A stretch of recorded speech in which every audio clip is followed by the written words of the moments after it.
Welcome to current classes. आज है 25 जुलाई। 25 जुलाई से जुड़े जितने इम्पॉर्टेंट करंट क्वेश्चन बन सकते हैं हम इस वीडियो में डिस्कस करेंगे। वीडियो की जो पीडीएफ होगी वो हमारे टेलीग्राम चैनल मिल जाएगा, जिसका लिंक वीडियो के डिस्क्रिप्शन बॉक्स में दिया गया है।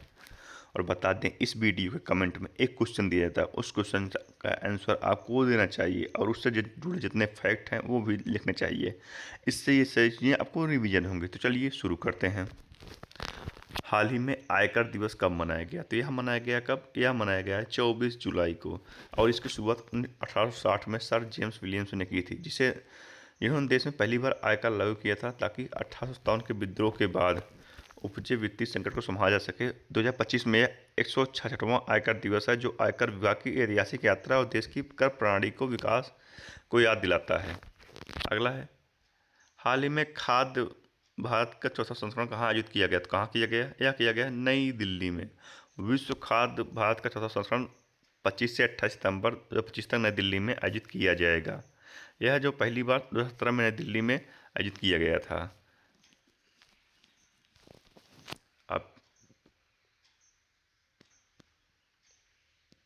हाल ही में travel plus leisure world best award में कौन सर्वश्रेष्ठ हवाई अड्डा बना? तो कौन बना? तो यह बना इस्तांबुल हवाई अड्डा। तो इस्तांबुल हवाई अड्डा कहाँ का है? यह है तुर्की का। तुर्की का जो इस्तांबुल हवाई अड्डा है, travel plus leisure world best हवाई अड्डे में कौन सा सीट पे है? सीट्स पे है। और इसमें भारत का छत्रपति शिवाजी महाराज अंतर्राष्ट्रीय हवाई अड्डा 9वें स्थान पे है, जो भारत में शीर्ष पे है। हाल ही में किस देश के केंद्रीय बैंक ने ओटीपी आधारित प्रमाणीकरण समाप्त करने का आदेश दिया? तो किसने किया? तो यह किया है यूएई ने। अब यूएई ने किया है, तो ये रहा मैप में यूएई।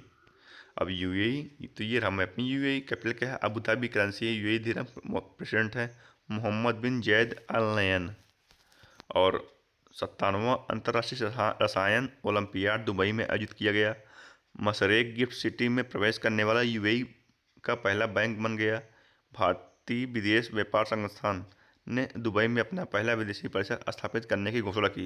यूएई ने वैश्विक स्थिरता योगदानकर्ताओं के लिए 10 वर्षीय ब्लू रेजिडेंस वीजा शुरू किया है। हाल ही में किस राज्य की विधानसभा कारगिल शहीदों के सम्मान में सौर वाटिका स्थापित करेगी? तो कौन सी राज्य से करेगी? तो यह करेगी राजस्थान। अब राजस्थान, तो ये रहा मैप में राजस्थान।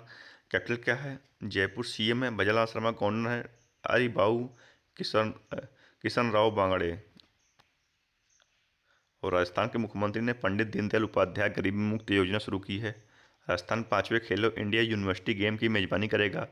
राजस्थान का मेनार और खिचन गांव रामसर साइट घोषित हुआ। इनके साथ ही भारत की कुल रामसर साइट की संख्या 91 हो गई। राजस्थान सरकार ने वंदे गंगा जल संरक्षण अभियान शुरू किया है। हाल ही में आईसीजे ने अपने दूसरे प्रदूषण नियंत्रण पोस्ट समुद्र प्रचेत का जलावतरण कहाँ किया? तो कहाँ किया? यह किया गोवा में। गोवा में आईसीजे ने अपने दूसरे प्रदूषण नियंत्रण पोस्ट समुद्र प्रचेत का अनावरण किया है। हाल ही में जारी हेनले पासपोर्ट इंडेक्स 2025 में कौन शीर्ष पर रहा? तो कौन रहा? तो यह रहा है शीर्ष पर सिंगापुर।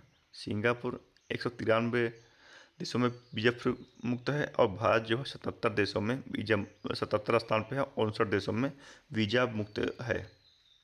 अब सिंगापुर, तो ये रहा मैप में सिंगापुर। कैपिटल क्या है? Singapore city. और करेंसी है सिंगापुर डॉलर। और वहाँ के जो प्रेसिडेंट है थर्मन शनमुगात्नम, वो प्रेसिडेंट है थर्मन शनमुगात्नम। और प्राइम मिनिस्टर हैं लॉरेंस वांग। कौन है? लॉरेंस वांग। भारत और सिंगापुर के बीच द्विपक्षीय अभ्यास सिंगबिक्स का 32वां संस्करण आयोजित किया गया। सीडीएस जनरल अली चौहान ने सिंगापुर में सांगरी ला संवाद के 22वें संस्करण में भाग लिया है। विश्व हवाई अड्डा रैंकिंग 2025 की सूची में सिंगापुर हवाई अड्डा शीर्ष पर रहा है। भारत और सिंगापुर ने ग्रीन और डिजिटल शिपिंग कॉरिडोर के लिए आशय पत्र पर हस्ताक्षर किया है। हाल ही में किस राज्य सरकार ने विदेश में नौकरियों के इच्छुक युवाओं के लिए विदेशी भाषा कौशल योजना शुरू की? तो यह किया किसने? आसाम ने। अब आसाम ने किया है, तो ये रहा मैप में असम। कैपिटल क्या है? दिसपुर। सीएम है हेमंत बिश्व शर्मा। गवर्नर है लक्ष्मण और आचार्य। और किस देश ने पेट्रोल में 20% इथेनॉल मिश्रण का अपना लक्ष्य हासिल किया? तो किसने किया? तो यह किया भारत ने। भारत ने पेट्रोल में 20% इथेनॉल मिश्रण लक्ष्य से 5 साल पहले हासिल किया। केंद्रीय मंत्री हरदीप सिंह पुरी पेट्रोलियम में प्राकृतिक गैस मंत्री हरदीप सिंह पुरी ने कहा कि भारत ने 2025 तक पेट्रोल में 20% इथेनॉल मिलाने का लक्ष्य सफलतापूर्वक हासिल कर लिया है, जो 2030 के अपने मूल लक्ष्य से 5 वर्ष पहले है। हाल ही में भारतीय नौसेना ने कहा एक दिवसीय शिप बिल्डिंग संगोष्ठी का आयोजन किया। तो कहाँ किया? यह किया है नई दिल्ली में। नई दिल्ली में भारतीय नौसेना ने एक दिवसीय शिप बिल्डिंग संगोष्ठी का आयोजन किया है। नौसेना प्रमुख एडमिरल दिनेश त्रिपाठी ने इस कार्यक्रम को वर्चुअल माध्यम से संबोधित किया है। हाल ही में फीडे महिला विश्व कप के फाइनल में पहुंचने वाली भारत की पहली महिला शतरंज खिलाड़ी कौन बनी है? यह बनी है दिव्या देशमुख। 19 वर्षीय इंटरनेशनल मास्टर दिव्या देशमुख ने इतिहास रचते हुए फीडे महिला विश्व कप फाइनल में जगह बनाई है। ऐसा करने वाली भारत की पहली महिला बन गई है। हाल ही में कहाँ गांधी मंगलम उत्सव बड़े धूमधाम से मनाया गया। कहाँ मनाया गया? तो यह मनाया गया कहाँ? नेपाल में। अब नेपाल, तो ये रहा मैप में नेपाल। नेपाल की कैपिटल क्या है? काठमांडू। करेंसी है नेपाली रुपये। प्रेसिडेंट है रामचंद्र पौडेल और प्राइम मिनिस्टर हैं KP शर्मा ओली। और भारत और नेपाल के बीच में सूर्य किरण नामक एक्सरसाइज होती है। नेपाल के मशहूर पर्वतारोही काम्य रीता ने 31वीं बार माउंट एवरेस्ट फतह किया है। नेपाल में याला ग्लेशियर को मृत घोषित किया गया है। बिम्स्टेक कृषि मंत्रियों का तीसरा सम्मेलन नेपाल में हुआ है। नेपाल राष्ट्र बैंक का कार्यवाहक गवर्नर डॉक्टर नीलम धुंगाना को नियुक्त किया गया है। आज की इस वीडियो में इतना ही। जुड़े रहिए करंट क्लास से और डेली करंट अफेयर वीडियो देखते रहिए। धन्यवाद।